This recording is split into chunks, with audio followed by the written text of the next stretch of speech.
Continuando entonces con el proceso de planeación, el siguiente elemento que debemos reconocer es entonces el sensor, ¿sí? Para eso necesitamos reconocer e identificar el tamaño que tiene el sensor. ¿Por qué el tamaño? Porque el tamaño está asociado entonces a la imagen que captura, es decir, el LX y el LY, ¿de acuerdo? El L minúscula X y L minúscula Y que va a definir entonces el fotograma. Y ese fotograma, dependiendo de la altura que nosotros sobrevolemos, entonces me va a definir el área de cobertura. Por eso es tan importante establecer cuál es el tamaño del sensor de la cámara que tenemos. Para ello, entonces, lo primero que identificamos es que hay distintos tamaños, ¿de acuerdo? Y estos tamaños, el más pequeño obedece entonces a los teléfonos móviles, ¿sí? Este es el tamaño más grande que hay en la gama de teléfonos. Eh, lo menciono porque es importante también que sepan que se puede hacer uso de este tipo de sensores para realizar fotografía, fotogrametría, de forma que eh, siguiendo las pautas que se requieren y los métodos de calibración necesarios, pues podrá ser utilizado. Evidentemente que pues su tamaño también significa restricciones en los procesos de resolución que vamos a obtener. Ok, el siguiente tamaño es de 1 pulgada, que es el que más se reconoce que portan los vehículos aéreos no tripulados. Este tamaño corresponde exactamente a un Phantom 4, ¿listo? Su tamaño real es de 12.8 por 9.6 milímetros. Noten que siempre tenemos un tamaño mayor que el otro y por esa misma razón vamos a tener entonces un tamaño de imagen proporcional a esto. El siguiente es conocido como micro 4 tercios.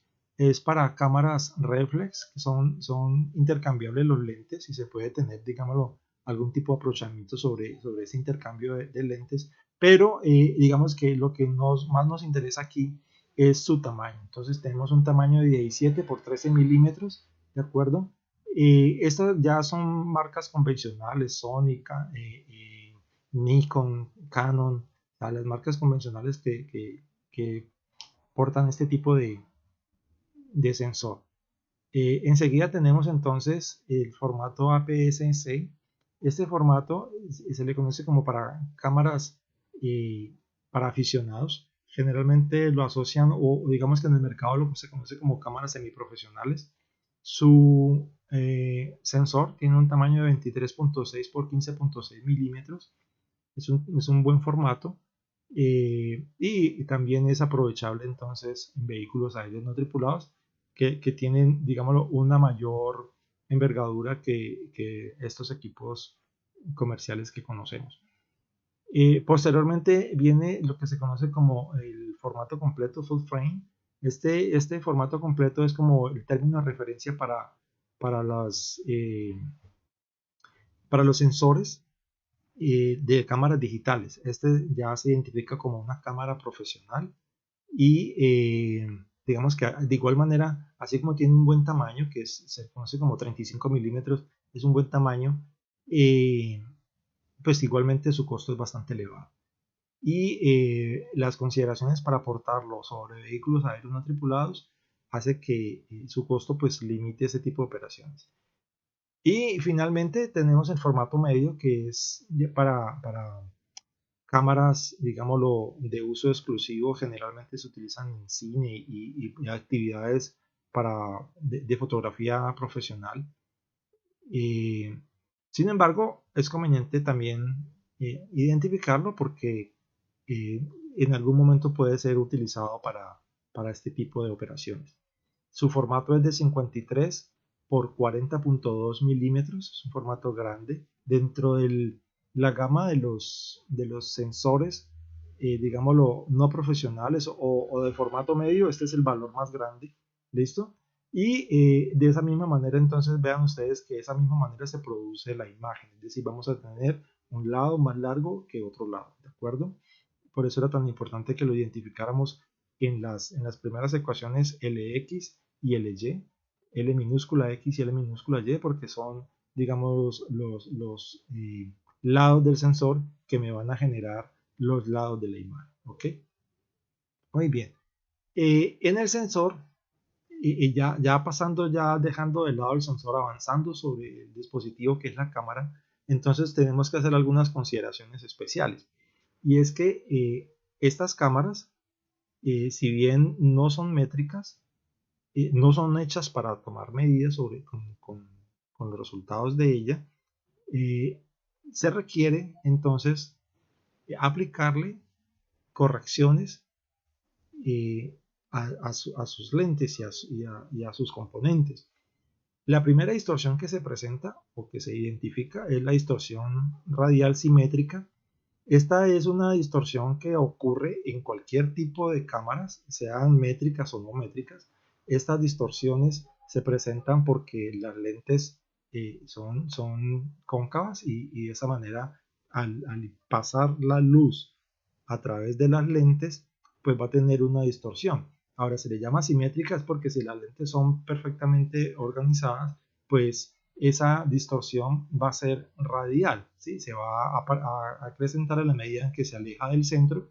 ¿Listo? Los errores van a ser un poco mayores y en esa misma medida entonces se establecen dos modelos que van a permitir corregir ese tipo de distorsión. ¿Listo?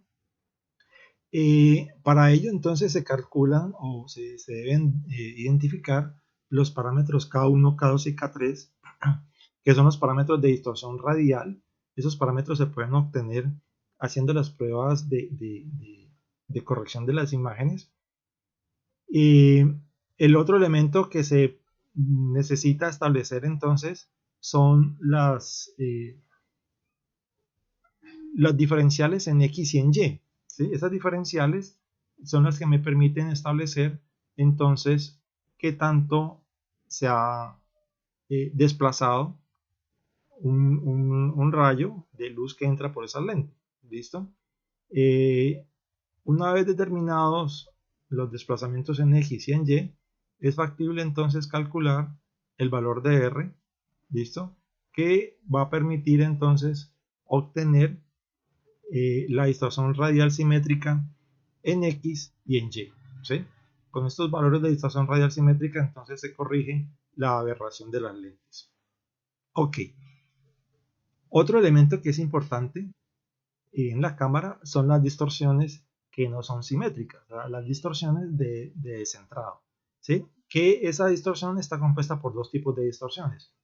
Una que es tangencial y otra que es radial, pero son asimétricas, es decir, no se originan en la misma proporción en todas las direcciones. ¿Listo?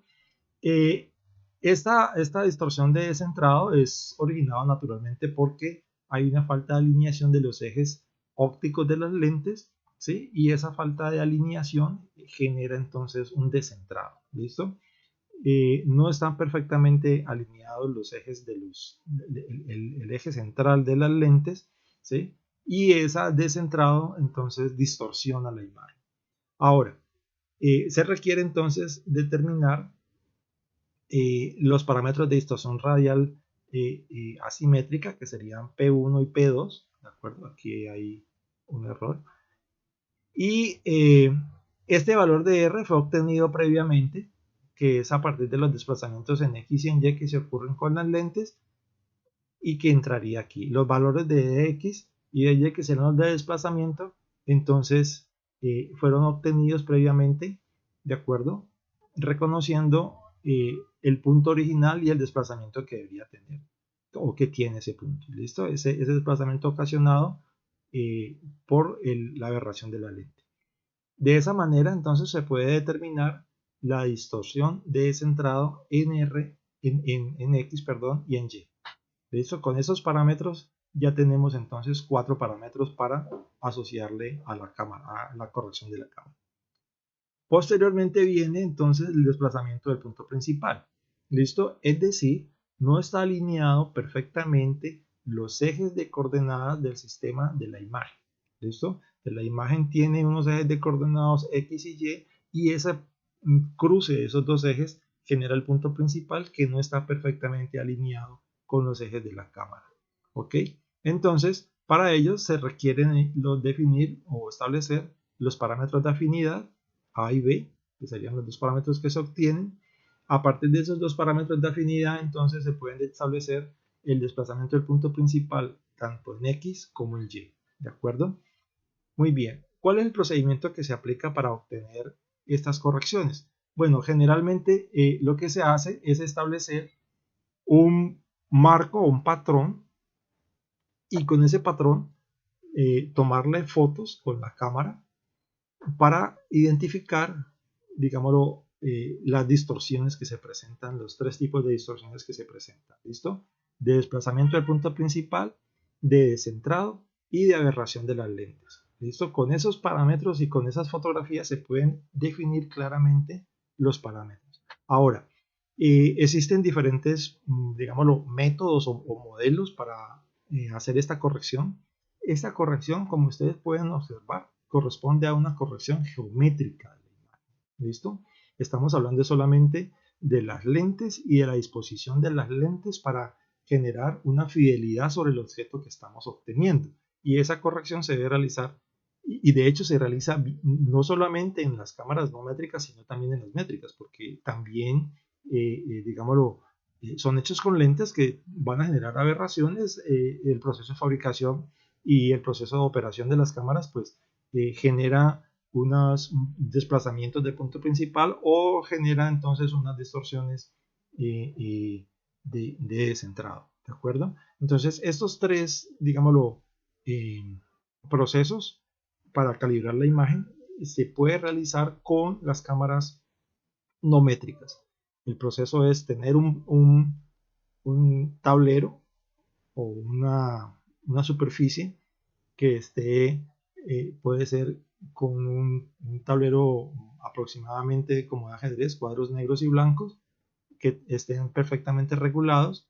Se toma fotografías al menos en 8 direcciones diferentes a una misma distancia y de esa forma se puede establecer entonces un patrón de comportamiento de la identificación el número de puntos que se generan allí o nodos. Con ese experimento, con esa parte experimental, se puede realizar entonces la corrección. Ese es un método. El otro método es que el que desarrollan generalmente los programas que trabajan con imágenes para procesamiento fotogramétrico con vehículos aéreos no tripulados, entonces tienen su propio software, sus propias rutinas incorporadas en el software, de manera que con las mismas fotografías tomadas en campo, se puede realizar, o sea, con las mismas fotografías del sobrevuelo, se puede realizar entonces la corrección la corrección geométrica de la cámara, ¿de acuerdo? Muy bien. Una vez superada la corrección de la cámara, entonces viene el establecimiento de los puntos de control.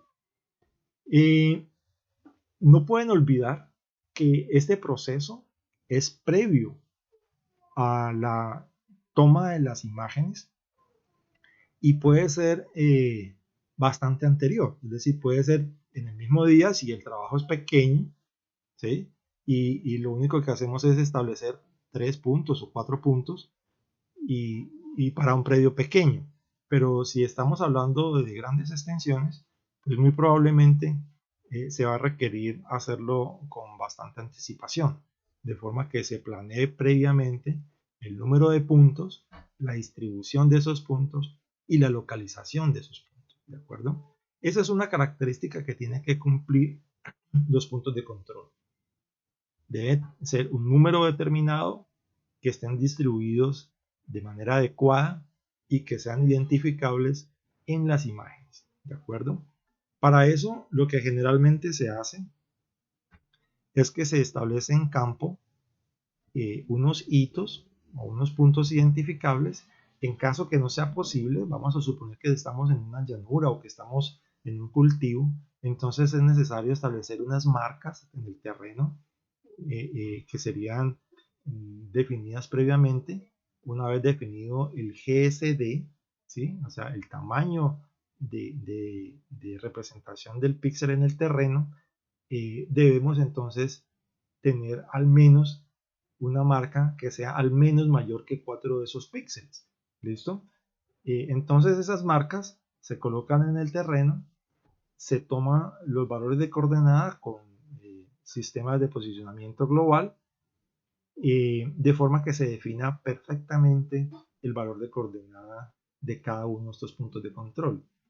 ¿Listo? Esa mecánica es muy importante que la desarrollen, y naturalmente en este diplomado ustedes van a tener toda una sesión dedicada únicamente a ese tema, y por lo cual pues yo paso muy por encima del mismo, estableciendo solamente unos requerimientos básicos para que ustedes identifiquen y que posteriormente van a precisar mucho más en el módulo que corresponde. Ahora, hay algo que hay que tener claridad, y es que para los vehículos aéreos, para los proyectos fotogramétricos desarrollados con vehículos aéreos no tripulados, no hay una reglamentación establecida, ¿sí? O sea, no hay un estándar definido que me indique qué número de puntos debo usar, cuál va a ser la distribución de esos puntos y cómo los debo localizar. Lo que se hace generalmente entonces es que se acude a las normas de la Sociedad Americana para Fotogrametría, cuya última publicación en el 2014 muestra entonces eh, los parámetros y los estándares que se deben cumplir, pero en proyectos fotogramétricos convencionales, es decir, en proyectos desarrollados con cámaras métricas, ¿de acuerdo? Pueden ser análogas o digitales, pero son métricas. Recuerden que la nuestra, el proyecto, está enfocado a cámaras no métricas. Listo, entonces la principal recomendación que establece la Sociedad Americana para la fotogrametría es que los proyectos, por muy pequeños que sean, deben tener al menos 20 puntos de control, ¿sí? Esos puntos de control pueden tener 2D o 3D, es decir, X, Y, Z, coordenadas norte, este y altura, 3D. Y el número mínimo que establecen son 20 puntos. Pero vean ustedes que estamos hablando de áreas de proyecto de más de 500 kilómetros cuadrados. ¿Listo? Esa dimensión, digamos lo que supera grandemente muchos de los proyectos que se realizan con vehículos aéreos no tripulados, ¿sí? Estamos hablando de 8 hectáreas, 10 hectáreas, 15 hectáreas, que están muy por debajo de 500 kilómetros cuadrados. Entonces, para esos casos, que son los que tradicionalmente se utilizan con vehículos aéreos no tripulados, pues no aplica esto de 20 puntos. ¿Listo? Y allí viene entonces la gran incógnita. ¿Cuántos puntos coloco? ¿Cómo los distribuyo? Y dónde los ubico. ¿De acuerdo? Muy bien. En general, una característica que deben cumplir estos puntos es una característica de exactitud, ¿sí? A eso se le llama exactitud posicional. ¿De acuerdo? Esa exactitud posicional está en términos de error medio cuadrático en las X y en las Y. Y también, naturalmente, considera la exactitud vertical. Entonces, para este tipo de proyectos, ¿sí? Recuerden, estas son estándares para fotogrametría convencional, pero que son extrapolables desde la exactitud, son extrapolables a los trabajos que se realizan con vehículos aéreos no tripulados. ¿Por qué? Porque aquí estamos hablando de productos, ¿sí? Estamos hablando ya de la cartografía, lo que va a salir, no importa con qué se obtenga. ¿Listo? Entonces, por eso la pregunta que me hicieron el día anterior, que cuál sería la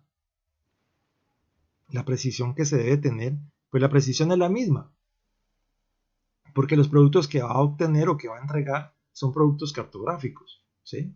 Entonces los productos cartográficos, no importa con qué metodología o con qué dispositivo los obtenga, deberán cumplir con estas consideraciones, ¿de acuerdo?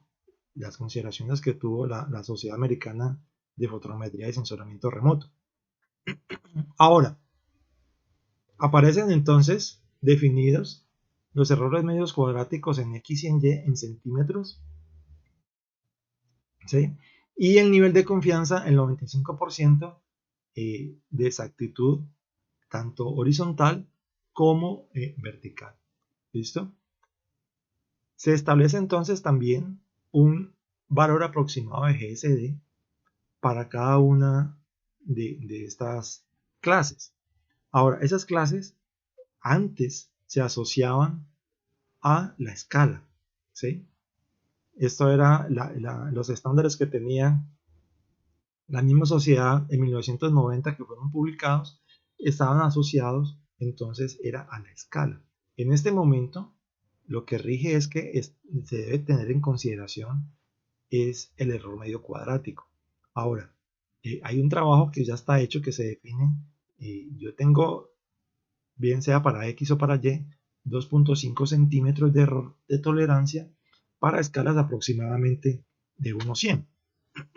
¿De acuerdo? Si estamos hablando de escalas de 1 a 800, pues entonces tenemos 20 centímetros y su error medio cuadrático resultante o radial será de 28.3. Esto es en X y en Y el resultante o el radial entonces será 28.3. Y el nivel de confianza entonces al 95% tendremos 49 centímetros establecidos, que este sería como el umbral, el límite, ¿de acuerdo? Con un GSD, es decir, un tamaño de píxel de 10 a 20 centímetros. ¿Listo? Ok. Muy bien, entonces esta tabla nos va a ser muy útil para establecer cuál sería la exactitud con la que debemos trabajar y esa exactitud, digámoslo, a qué escala puede corresponder. ¿De acuerdo? Muy bien. En la parte, en el componente vertical, hay una consideración adicional y es que la definición de las alturas debe considerar si la zona no tiene vegetación o tiene vegetación, ¿sí? Este es con vegetación, este es sin vegetación, ¿de acuerdo? Evidentemente que los errores con vegetación pues van a ser mayores, ¿sí? Y por tanto pues sus tolerancias también van a ser mayores. ¿Listo? Entonces aquí tenemos la clase de exactitud vertical asociada a errores medios cuadráticos en terrenos sin vegetación y en terrenos con vegetación. ¿Listo? También entonces nos establece, esta es para la clase de 1990 cuando establecían estas clases, entonces se establecen el intervalo que puede existir entre las curvas de nivel. ¿De acuerdo?